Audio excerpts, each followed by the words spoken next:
Donc moi je suis mateloteur. C'est un métier qui consiste en fait à façonner les cordages sur un bateau.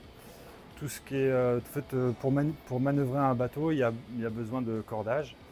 Et chaque cordage a une fonction spécifique. Et en fonction de sa spécificité, on va faire des terminaisons différentes. Généralement, on fait des épissures, des surliures. On peut mettre une surgaine aussi pour renforcer le cordage, pour tout ce qui est ragage, en fait, les frottements.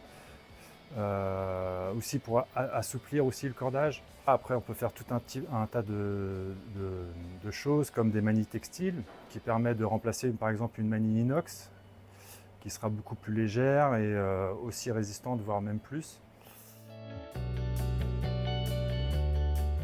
Ici à la Soromap, on utilise principalement trois matériaux, trois types de cordage. Donc le Sirius 500, c'est un cordage qui est 100% polyester, le plus bon marché, généralement utilisé pour la plaisance.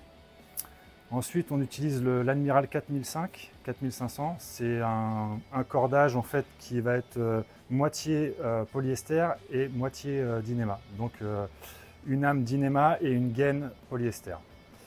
Voilà, celui-ci il est plus utilisé pour la régate. Et on va utiliser un cordage qui est 100% Dynéma, donc lui qui va être plutôt pour la course, donc on l'appelle l'Admiral 9000. Voilà.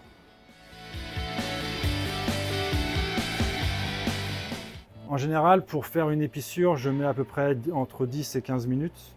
Après, des fois, ça peut être plus long en fonction s'il y a un surgainage, s'il y a un passant messager à la fin sur la deuxième terminaison, ou voire même une épissure de chaque côté.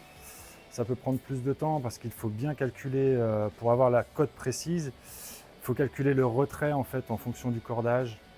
Voilà, des fois c'est un peu complexe. Enfin, à ce niveau-là, oui.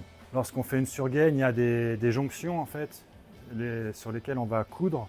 Donc à partir du moment où on fait de la couture, tout de suite ça devient un peu plus long.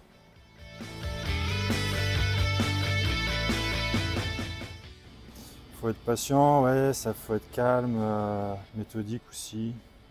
Un métier qui demande de la pratique parce que au début on va te montrer, on va t'expliquer comment faire, mais tu vas pas y arriver la première fois, tu vas pas y arriver, il va falloir en faire pour pouvoir arriver à ses fins, quoi.